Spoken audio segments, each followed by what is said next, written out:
When a new CEO steps into the role, there's often intense focus on the first 100 days, what they signal, what they change, and how they set direction. But what does it take to lead not just in those early moments, but over the long arc of a career? In this episode, you'll hear from 4 McKinsey leaders who will walk us through the CEO journey, from preparing for the role to navigating those critical early days to sustaining performance and continuing to evolve over time. This is the McKinsey Podcast, where we help you make sense out of the world's toughest business challenges. I'm Roberta Fasaro, your host for today.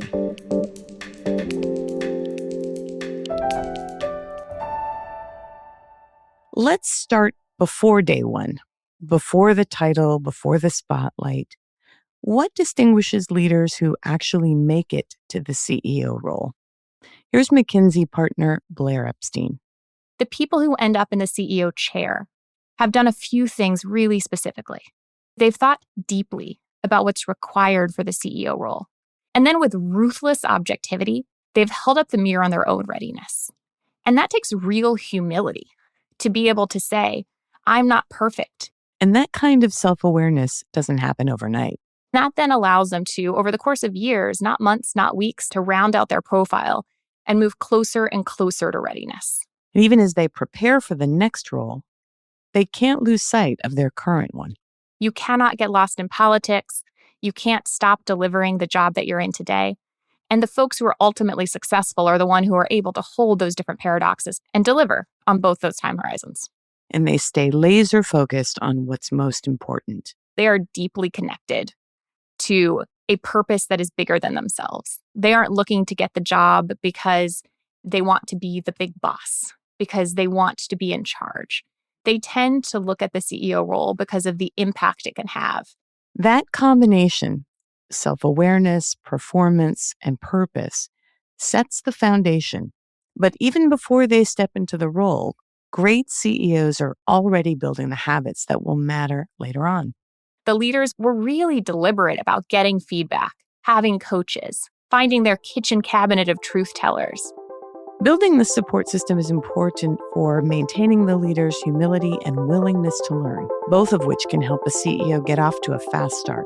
McKinsey senior partner Carolyn Dewar explains. The employees are looking for clues on who you are as a leader. The best CEOs really start not by just declaring, I have the answer, but really by listening and tuning into the organization. And in this early months, they will tell you things that they won't tell you later. Here's what's working well. Here's what's not. Here's what we might have been afraid to tell your predecessor. And you can learn so much about really what the organization thinks. Beyond connecting with employees, CEOs also need to quickly establish a strong relationship with the board. Suddenly, you actually have 12 bosses. How do you engage with them? How do you work with them? The goal is to have no surprises, right? You don't want to surprise your board. And as CEOs engage with the broader world, another capability becomes central.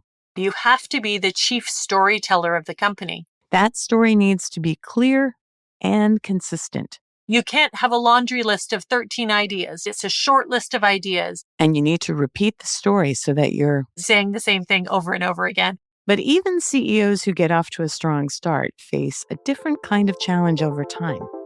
Success itself can become a risk, according to McKinsey senior partner Vik Malhotra. Success breeds complacency, and complacency breeds failure. The best CEOs avoid that trap by continuing to learn. They really do care about and build a learning culture for themselves and for the organization. We always want to be learning from our customers, from the external world, from other institutions. They also challenge their own assumptions. They think like outsiders. If someone was to own us at this point, would they continue to do what we're doing or would they do it differently? And just as we heard earlier, they gather people around them who will keep it real. They surround themselves with truth tellers. They look to people who are actually going to tell them honestly and quite openly, what are some of the gaps going forward. So when you do some combination of all of that, you can avoid the sophomore slump. Sustaining performance also means making difficult calls. In fact, 9 out of 10 of the CEOs Vik has talked to say their biggest regret is that they didn't move fast enough on talent. At the same time, leaders have to keep their organizations energized. Fatigue is a real thing, right? The organization wants a little breathing room. What many of the very best CEOs do is they come up with a really bold next vision, right? That people can get excited about and embrace so that they can go beyond the vision. And they pay attention to their own emotional state as well. Great leaders find a way to renew their energy. One of my favorite stories is a somewhat introverted CEO said, I'm happy to work 14 hours a day, but I can't be around people 14 hours a day. So my assistant blocks 2 hours in the middle of the day so that I can renew and refresh myself so I can go into the second half of the day with the right energy. So they work a lot on energy management as a way to kind of make sure that they're leading and out there with their best authentic and best self so that they can really make a difference in leading their organizations. Great leaders also recognize when it's time to step down and pave the way for their successor. In fact, many CEOs don't last long in the role, says McKinsey partner Julia McClatchy. 30% of all CEOs, at least within Fortune 500 companies, only last 3 years. So it's critical to get leadership transitions right. $1 trillion of market value is erased every year of publicly traded companies through poorly managed CEO transitions. That's a big number, but maybe not so surprising when you consider how many CEOs feel unprepared for the role.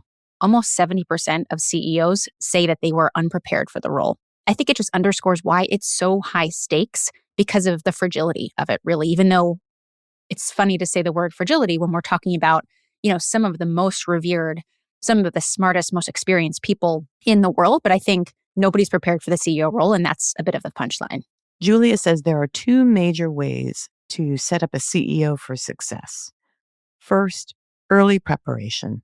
Making sure that the board is really aligned on what is a strategy-backed view of what the organization is going to need from its next CEO. And are we developing at least a slate of internal candidates using really personalized journeys to say, okay, how are we helping them have the best chance of success? And the second piece is paying attention to the two transitions that are happening simultaneously, the entering and exiting CEO. They dovetail one another. So real careful orchestration on, is the transitioning, exiting CEO leaving in the best possible way, setting the stage, because we know that about 30% of the new CEO's success is predetermined by their successors. And that transition is affected by whether the candidate is internal or external. Internal CEO candidates, of course, have the advantage of an impressive track record, varied experience at the company, and insider knowledge.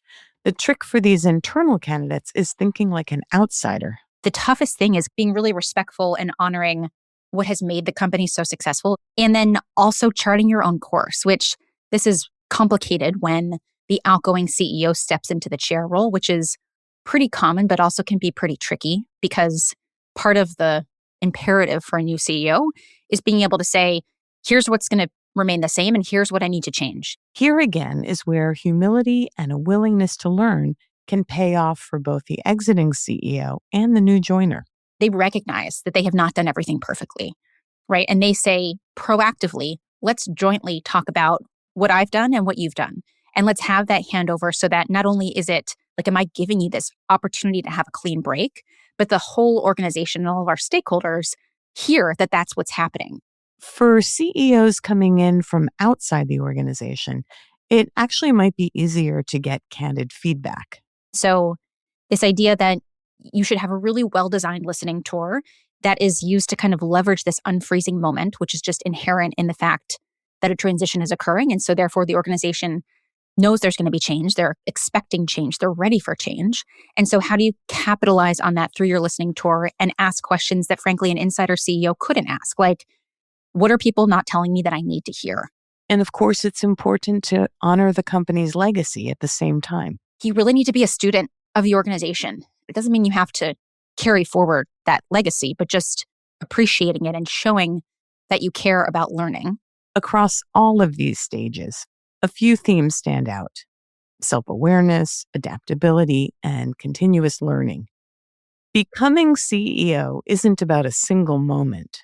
It's a series of reinventions tackled with discipline, humility, and commitment. For more on the CEO journey, visit McKinsey.com and our CEO for All Seasons landing page. Thanks so much for listening to the McKinsey Podcast. I'm Lucia Rahili. And I'm Roberta Fasaro. Find us on McKinsey.com. We'll have a transcript of this episode up shortly. And if you have any questions based on this episode, please email them to us at the McKinsey Podcast at McKinsey.com. If you enjoyed the show, we'd love for you to leave a rating and a review. We'll see you next time.